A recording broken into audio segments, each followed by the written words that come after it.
አሰላሙ አለይኩም ወራህመቱላሂ ወበረካቱ። ውድና የተከበራችሁ የቻናል ቤተሰቦች ሙስሊም ክርስቲያን ወገኖች ሰላማችሁ ይብዛ እያልኩኝ የዲያጣን ድራማ ይዤላችሁ መጥቻለሁ። በላይክ በሸር ገቡ ላለሁኝ የዲያጣ ድራማ ሲጀምር እንግዲህ በቃ ዲያጣ ተፋጣ ነበር። አንዴ ሽንቴ መጣ በቃ ልቀቂኝ እያለች በተፋጠጠችበት ሰዓት ወይዘሮ ማርታ እንግዲህ ሰላም ስለ ጻፈችው ደብዳቤ ስታነሳላት ጆሮዋን አቃጭለ ዲያጣ ምንድነው ስለኔ ሰላም የጻፈችው ደብዳቤ ምን ይላል ንገሪኝ፣ የትም አልሄድም፣ ሽንቴ መጣ ያልኩሽ በቃ ትቸዋለሁኝ እያለች እንደገና ልመና ገብታለች። ወይዘሮ ማርታ ይህን ነገር ስትሰማ ጥርጣሬዋ ተመልሷል። በተለይ ደግሞ ይቺ ነገረኛ ልጇ የነገረቻትን የኋላውንና በስተጀርባ ስታሳልፈውና ደራስ እናት ይሄን ነገር አጣሪ ስትላት የነበረውን ነገር ስታስታውስ በቃ ግርግሯን በልቷታል።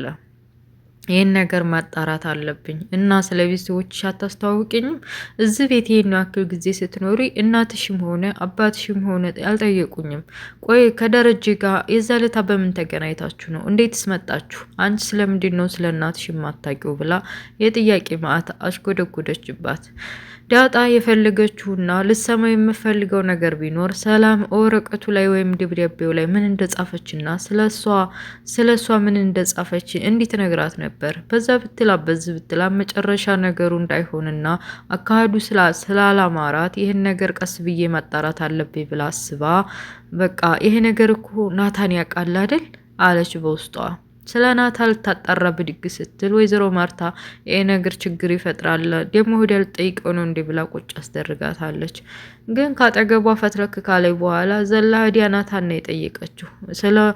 በቃ ሰላም የጻፈችው ደብዳቤ አንተም አንብበዋልና ስጠይ ብላ አፋጣ ያዘችው። ናታም ቢሆን ምን እንደሚያረግራ ገብቶታል። በቃ ምን አይነት አማራጭ ልስጥ? እስከዛሬ ስለ አንቺ አልተጻፈም፣ ስለ እናትሽ አልተጻፈም፣ ስለ አባትሽም አልተጻፈም እያለ ነገሮችን እንዳታውቅ ደብቋት ነበረ። አሁን ግን ምንም አማራጭ የለውም። በተለይ ደግሞ ይችን ሰው የገደለችውን እህቷን ልጅቱን ተጠየቀቻት። እሷ ነገሮችን ወደ ኋላ ደብቄ ሰዎች እስከሚረጋጉ ድረስ ልጠብቅ አትልም።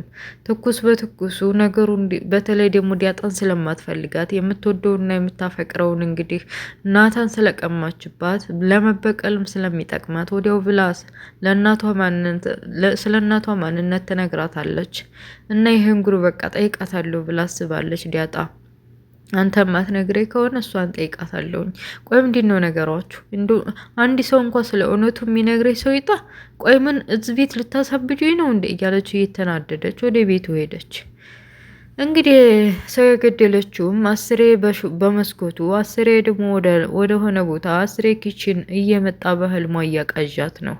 አባቷ ሂደሽ እስር ቤት እጅሽን ስጪና ስለወነጀልሽው ወንጀል ተናዘሽ ቅጣትሽን ተቀበይ ብሎ ስለነገራት አባቴ አይወደኝም፣ እኔ እስር ቤት እንድገባ ነው የሚፈልገው እያለች ለእናቷ ታናዝል ነበር።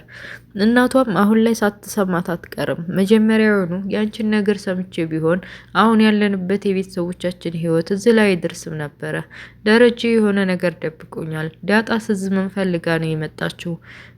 እስከዛሬስ ቤተሰብ ለምን አልፈልጋትም እያለች ውስጧን ከንክኗት አለ።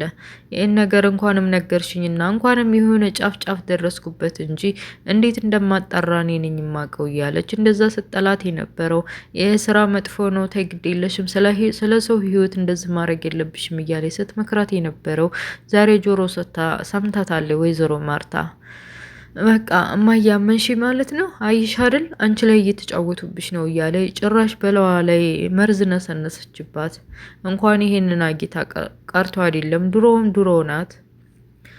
እና በመጨረሻም አቶ ደረጀም ስልክ እየደወለ ስለ ልጇም እየጠየቀችው ነበር። የተወለደው ልጅ በተለይ ቁርጥ ደረጀን እንደሚመስል እና ምን እያሰብክ እንደሆነ ትንሽ ልጠንክርና ወደ ቤት እመለሳለሁ የሚል ጭምጭምታ ስትናገር በጭራሽ አይሆንም፣ በተአምር አይሆንም። ወደ ቤት የምትመለሽበት ምንም ምክንያት የለሽም።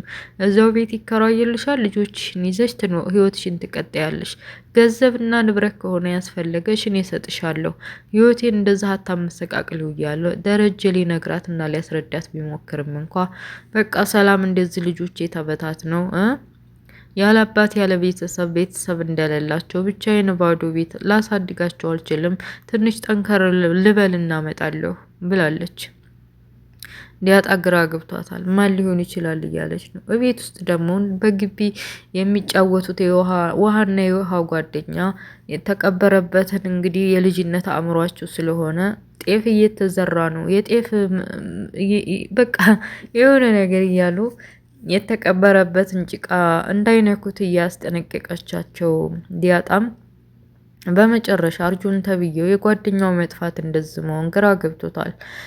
በግቢያቸው እያንዣበበ ውሃም እንግዲህ ምንም ነገር እንደማትዋሽ ጠንቅቆ ስለሚያውቅ ጓደኛዬ እኮ እዚህ ቤት ውስጥ ነው፣ ምን አድርጋችሁን ነው? አግታችሁን ነው? የሆነ ነገር አድርጋችሁን ነው? እያለ ሲጨቃጨቅ ማን ነበር ስሟ? ውሃ ደግሞ ያየችውን ነገር ሁሉ አንድም ሳታስቀር ነገረችው። እኔ እኮ በዱላ ከኋላው መትቼው ነበር። ከዛ ደግሞ የኤቢ ራሱ ላይ መፈነከተችው። ከዛ ደግሞ አስተኛችሁ እንዲተኛ አረገችው። አስተኝተዋል የቤት ውስጥ እያለች ስትነግረው አርጆን በትንሹም ቢሆን ገብቶታል። ጓደኛዬን ወይ አሳግታችሁን ነው ወይ ደግሞ ገላችሁን ነው፣ እኔው በገዛ እጅ ጓደኛዬን አጣሁት እያለ እየተናደደ ልጆቹ ጋር ሲጨቃጨቅ ዲያጣ ድንገት ምጥት አለችባቸው። ምን እያረክ ነው? ጤነኛ አይደለህም ወይ? ማንም ሳያዝህ የሰው ችግር መፈጠር ቤት ውስጥ ሌብነት ለማድረግና ሰው ለመግደል ሙከራ አድርገህ የሆነ ወንጀለኛ እዚህ ምን ያልከሰክስላል ብላ ስትጨቃጨቅ፣ እሷም በአባቷና ሰላም በጻፈችው ደብዳቤ አንድ የሚነግራት ሰው እውነቱን የሚነግራት ሰው ስላጣች ተናዲያ ስለነበር አርጁንን ልሰማው አልቻለችም። የእውነቷን አምርራ ልትጣላ ስትል እንግዲህ ናታን ደርሶ አባሮ ከግቢ እንዲሮጥ አድርጎታል።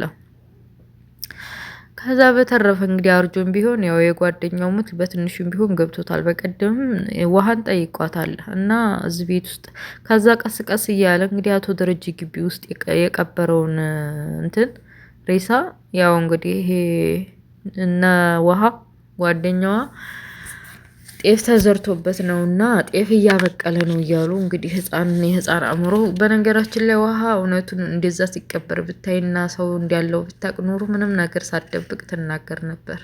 ግን እንኳንም አላየችው። ኤቢ ተብዬዋ እየሰከረች ነው። ልታብዲ ምንም አልቀራትም። በቃ በየደቂቃው በተለይ ውጭ ካየች አምቡላንስም በጮኸ ቁጥር ፖሊስ የመጣ እየመሰላት መባተት ነው ስራዋ። ወዴት ልግባ? ምን ልግባ? ከሀገር ልውጣ? ብር ስጡኝ ማለት መጨቃጨቅ በቃ። እሷ ምንድነው አሁንም ከናታ ላይ እና ከሀዲያጣ ላይ ምንም አልወረደችም። አሁንም ቢሆን በቀል ነው የምትፈልገው። ዲያጣና ናታ ባንድ ላይ ሆነው ህይወታቸውን እንዲቀጥሉ አትፈልግም። እሷ ሲጀመር ፍቅር መች ይዟትና ከናታ ልክ ትናንትና መታ ከኔ በስተኋላ መታ እንዴት ዲያጣን ይመርጣል? እኔ እዚህ ተቀምጬ ለአመታት ስጠብቅ የነበረውን ብላ ልክ ይዟት ነው እንጂ አፍቅረው አይደለም። እና አሁን ስለገደለችው ልጅም አትጨነቅም። የሚያስጨንቀን ነገር ምንድን ነው? እስር ቤት ገብታ የምትማቀቅበት፣ እስር ቤት ገብታ የምትገለው እድሜ፣ እስር ቤት ገብታ በቃ ብዙ ስቃይና መከራ እንደሚጠብቃት ነው እንጂ የሰው ህይወት አጥፍቼ በቃ ምንድን ነው የምሆነው? እጄን መስጠት አለብኝ፣ የእጄንና በቃ የእጄን ቅጣት ማግኘት አለብኝ ብላ አታስብም። አባትየውም ጸጽቷት የእውነተኛ ሰው ሁና በቃ እስር ቤት ትገባለች ወይም እጇን ትሰጣለች ለፖሊስ ብሎ አስቦ ነበር። ግን ልጅቷ አረመኔ ናት። ከዚህም የባሰ ጭራሽ በናታ ላይ እና በዲያጣ ላይ እንትን ማለት ጀመረች፣ ማሴር ጀመረች። እንግዲህ ወይዘሮ ማርታ እቅድ ይዛለች እውነቱን ለማወቅ። በተለይ ዲያጣ የማን ልጅ እንደሆነች ደረጀስ እንዴት አግኝቶ ቤታችን አመጣት፣ የጓደኛ ልጅ ነው ብሎ ጓደኛውም ሲደውልለትም ሆነ ሲጠይቃት ሰምተንም አናውቅም። ፍጥጥ አድርጋ ስጠይቀን ነበር እና በራሷ መንገድ ለማጣራት እቅድ ይዛለች። ወደፊት እንግዲህ የሆነ ፍንጭ ታገኛለች። በተለይ ደግሞ ይቺ ኤቢዩ የምትባለው ሴትዮ አንዳንድ መረጃ ከሰጣቻት እየፈለቀቀ ይላስ አበቃ ነገሩ። እና እኔ እንደምገምተው ዲያጣ ይሄ ሁላ ቤተሰብ ከሚበተን እኔ ወጥቼ ህይወቴን ባስቀጥለው ውጭ ላይ የጎዳና እንደተለመደው ጎዳና ላይ ብኖር ይሻለኛል እንጂ መጨረሻ የቤተሰብ መበተን የለበትም እያለች እየተጨነቀች ነበረ።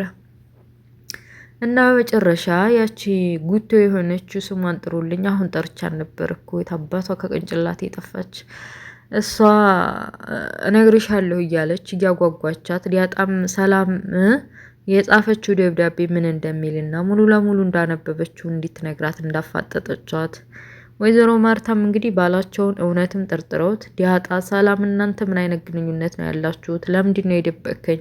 እውነቱን ንገረኝ እያሉ እንዳፋጠጡት አቶ ደረጀም እንግዲህ እውነቱን ሰምታ ይሆን ሳትሰማ ነው ምንድን ነው እንደዛ ሆነ የጠየቀች ብሎ ጭንቀት ላይ ሆኖ አንገቱን እንደደፋ ድራማው ያልቃል። ውድ ቤተሰቦችዬ ዳጣ እውነቱን ትነግራታለች። ያቺ ኤልቪስ ናት። ያቺ ትነግራታለች። ያቺ አቢጌል በቃ ሰላም እናትሽ ናት የኔ ልጅ ብላ ነው የጻፈችው ብላ እውነቱን ትነግራታለች። እኔ እንደዛ ነው የማስበው። ምክንያቱም መቋጠሪያዋ የሚባል የላትም። ያቺ ማገናዘብ አትችልም ለቃለች። እና ለማንኛውም አቶ ደረጀ ደግሞ ያው በሆነ ነገር ነገሮችን ቀይሶ እንዲያታውቅ ያደርጋል እንጂ አፋውጥቶ መቼም ዲያጣ ከሰላም የመወልድ ያ ልጄ ናት አይላትም። እና ውድ ቤተሰቦች የዲያጣ ድራማ አንጠልጣይ እውነተኛ ቤተሰብ አንድ ማህበረሰብ የሚገነባ በባለ ትዳሮች ዙሪያ በተለይ ደግሞ እንደዚህ ርቀት ያለው ስራ እየሰሩ ትዳራቸውን ልጆቻቸውን ባዶ ቤት ቁጭ አድርገው ሌላ ሀገር እየሄዱ ስራቸውን እየሰሩ እዛ ደግሞ ውሽም ማስቀምጠው እንደፈለጉ የሚሆኑ ባልና ሚስቶች ይሄንን የሚያስተምር የዲያጣ ትምህርት በጣም ትምህርት አለው። ሌሎች ድራማዎች አሉ። ሌሎች ድራማዎች ዝም ብሎ ትርኪ ምርኪ ነው፣ ግን ይሄ ድራማ ለየት ያለ ነው እና ስለ ቤተሰብን እንዴት ማስገንባት እንዴት ማስቀጠል እንዳለብን የሚያስተምር ነው እና ውድ ቤተሰቦችዬ ስለነበረ ቆይታ አመሰግናለሁ። በሌላ ፓርት እስከምንገናኝ መልካሙ ሁሉ መኝላችኋለሁ። ላይክ፣ ሼር፣ ሰብስክራይብ ማድረጋችሁን እንዳትረሱ። በሌላ ፓርት እስከምንገናኝ ወሰላሙ አለይኩም ወራህመቱላሂ ወበረካቱ። ባይ ባይ ቻው።